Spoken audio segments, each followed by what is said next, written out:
Bismillah, izin bertanya Pak Ustadz. Iya, silakan. Tadi Pak Ustadz menyampaikan pilihan manusia yang kaya dan bersyukur atau orang miskin yang bersabar. Alhamdulillah banyak yang milih. Nggak ada yang milih miskin sabar, nggak ada Pak. Ya, semuanya pertanyaannya bagaimana menjadi manusia kaya yang bersyukur dapat menjaga hati dari sifat riya, ujub dan sombong, sehingga tetap lurus dalam tauhid dan menjaga dan bisa mendapatkan hidayah hati dari Allah Subhanahu wa Ta'ala. Itu Pak. Itu pertanyaan yang bagus sekali ya. Kalau kita berbicara syukur saja ya, syukur itu apa? Dengan hati, 3 rukun, hati, lisan dan anggota badan. Hati kita mengakui bahwa itu nikmat Allah. Lisan kita mengakui bahwa ini nikmat Allah. Perbuatan kita buktikan ya dengan bentuk syukur, menjaga kewajiban, meninggalkan dilarang. Itu dari sisi syukur ya.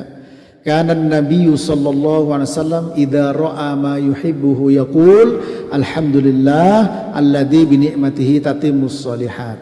Wa idza ra'a ma yakrahu yaqul alhamdulillah ala kulli halin. Rawahu al-Baihaqi. Nabi ketika mendapatkan yang menyenangkan, beliau membaca alhamdulillah alladzi bi ni'matihi tatimmus shalihat. Kalau mendapatkan yang tidak menyenangkan, tetap alhamdulillah ala kulli halin. Nah ini, jadi tetap memuji Allah, senang maupun tidak senang ya. Nah bagaimana kita bisa bersyukur sehingga kita itu tidak ada ujub, tidak ada hati di sini ya. Boleh 9 poin bisa dicatat Pak, meskipun judulnya bisa macam-macam. Kiat meraih hidup bahagia ya. Saya beberapa tempat saya ngisi itu di Pontianak waktu itu Januari, nanti ini juga di Jawa Timur ya, keliling dari Pamekasan sampai Madura ke Surabaya, Jombang, Mojokerto. Salah satu kiat meraih hidup bahagia, 1 doa ya, singkat saja. 2 usaha. 3 tawakal. 4 syukur. 5 sabar. 6 istighfar. 7 jangan meremehkan kebaikan sekecil apapun. 8 jangan meremehkan keburukan sekecil apapun ya.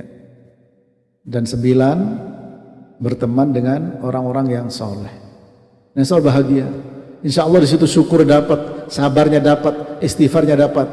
Karena orang pasti terjatuh pada kesalahan. Ya.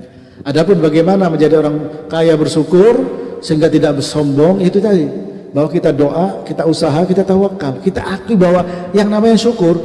Pertama, rukun syukur 3. Ulama mengatakan Ibnu Qayyim diantaranya. Pertama apa? Syukur dengan hati. Hati kita mengakui bahwa saya dapat ini apapun bentuknya adalah bukan saya tapi dari Allah Ta'ala ya. Sebab kalau Allah tidak berkehendak ya tidak terjadi.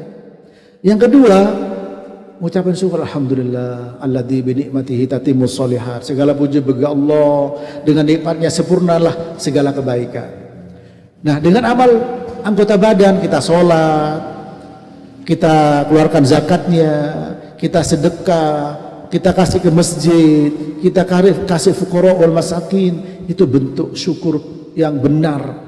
Bukan hanya sekedar alhamdulillah tapi pelitnya minta ampun. Alhamdulillah keponakan ya SPP-nya belum bayar apa tidak dihiraukan. Nah itu tidak bersyukur.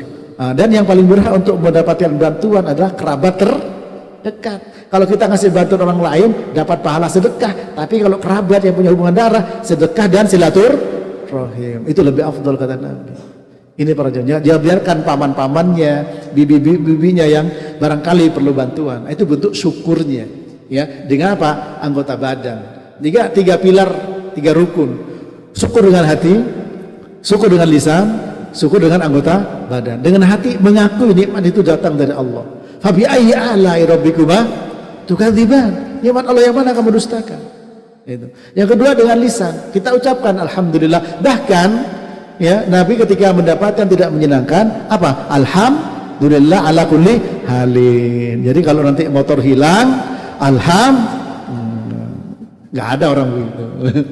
Kalau istri kabur, nah, iya, istri kabur baru baca alhamdulillah. Maaf Bu ya, bukan saya yang bilang Bu ini. Ya, insya Allah nggak begitu ya, insya Allah nggak. Ini para jemaah. Nah, dengan anggota badan kita sholat tepat waktu di masjid. Ini saya dengar masjid ini kayak masih baru ini Pak. Al-Hidayah, iya Pak ya. Masya Allah senang dan terus ikat hati kita dengan masjid. Kenapa? Ya Pak, Nabi bersabda, sab'atun yudhilluhumullah bidhilli yawma la dhilla illa dhillu. Ya, 7 orang dapat naungan Allah pada hari tidak ada naungan Allah. Di antaranya apa? Rajulun ya qalbuhu mu'allaqun bil masajid. Orang yang hatinya tertambat dengan masjid, selalu rindu dengan masjid. Ya. Untuk menjalankan sholat berjamaah. Ya, demikian Pak, dengan 3 pilar tadi.